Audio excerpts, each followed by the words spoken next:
Hola, ¿qué tal amigos? Bienvenidos a este nuevo podcast dedicado a la formación para los músicos que sirven en la liturgia. En esta ocasión vamos a abordar una pregunta que muchos se hacen y que de alguna manera ha sido respondida, pero que algunos no están tan convencidos. ¿Se pueden utilizar cantos protestantes en la liturgia? La respuesta a esta pregunta parece difícil. En realidad es sencilla. No. Pero algunos católicos no están tan convencidos, o peor aún, quieren fundamentos para decir no porque aún no entienden que nuestra liturgia no es un seguimiento de ritos vacíos, sino como dice la Constitución sobre la Santa Liturgia, la liturgia por cuyo medio se ejerce la obra de nuestra redención, sobre todo en el divino sacrificio de la Eucaristía, contribuye en sumo grado a que los fieles expresen en su vida y manifiesten a los demás el misterio de Cristo y la naturaleza auténtica de la verdadera Iglesia. Ya con esto ya debería cambiar nuestra mirada sobre las disposiciones que la Iglesia pide para celebrar la obra de nuestra redención. La Iglesia misma nos enseña a interpretar la Sagrada Escritura en su contexto y no caer en el principio protestante de sola escritura. No podemos caer en esa misma trampa con la liturgia. La pregunta de muchos es: muéstrame dónde está escrito que no hay que utilizar cantos protestantes en la liturgia y lo creeré. Pienso que el problema es mucho más profundo. Es un problema de formación. Por eso, sin la más mínima pretensión de hacer de este un debate, quiero compartirles hoy 7 orientaciones que la Iglesia ha dado sobre la música protestante en relación a la liturgia.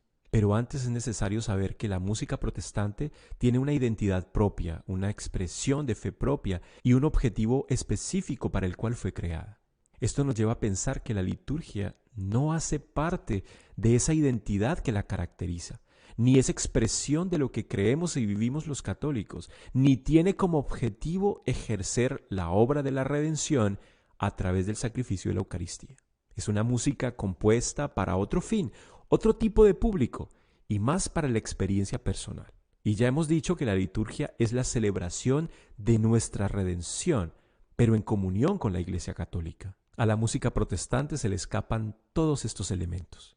Con esto bastaría para convencernos que no es necesario incluir en nuestros repertorios litúrgicos música que no tiene relación con el misterio de Cristo en el cual creemos los católicos. Por eso vamos con estas 7 orientaciones de la Iglesia frente a la música protestante en la liturgia.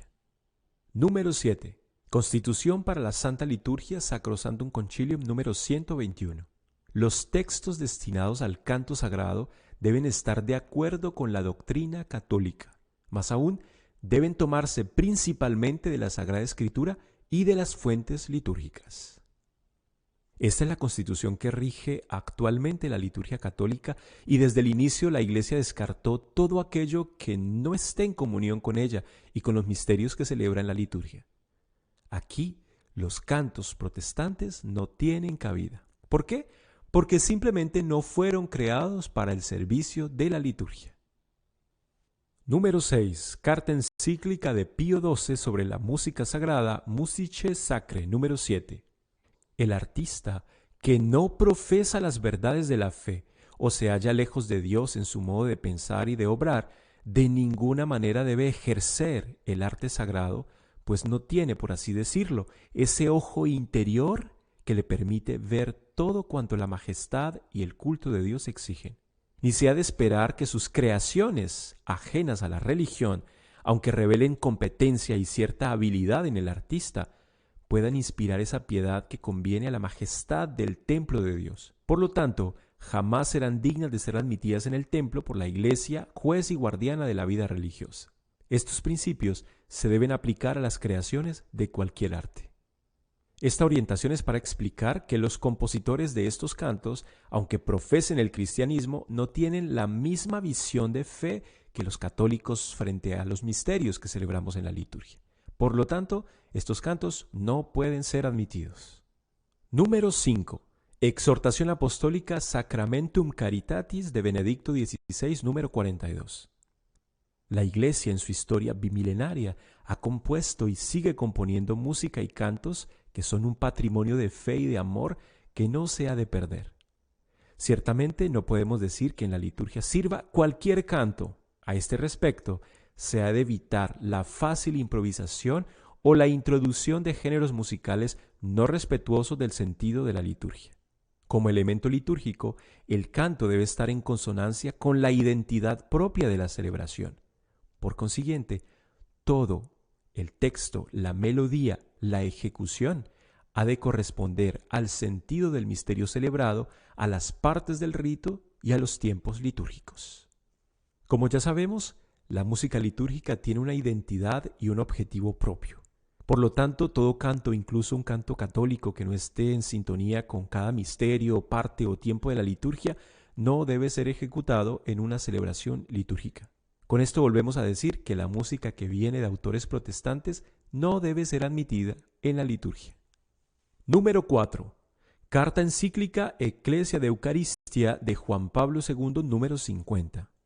La Iglesia ha dejado siempre a los artistas un amplio margen creativo, como demuestra la historia y yo mismo he subrayado en la carta a los artistas. Pero el arte sagrado ha de distinguirse por su capacidad de expresar adecuadamente el misterio tomado en la plenitud de la fe de la Iglesia y según las indicaciones pastorales oportunamente expresadas por la autoridad competente.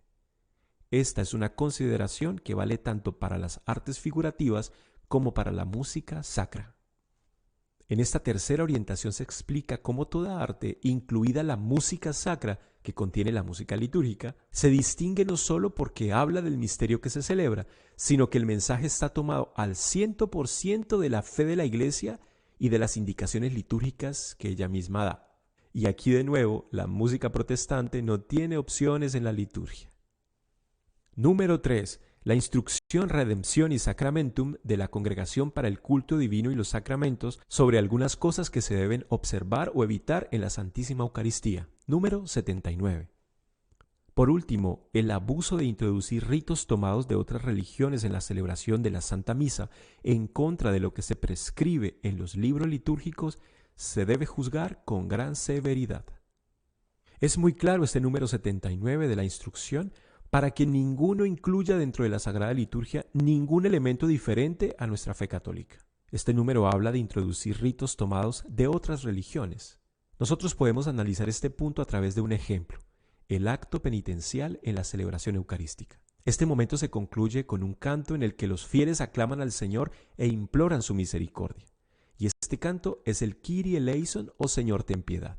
Eso es lo que nos sugiere la liturgia. Pero si en lugar de esta aclamación penitencial que hace parte del rito, lo cambiamos por un canto protestante que no corresponde al espíritu de lo que se está celebrando en ese momento, ni al espíritu de todos los católicos reunidos en la asamblea, pues entonces estaremos modificando drásticamente ese rito, pues hace parte constitutiva del acto penitencial.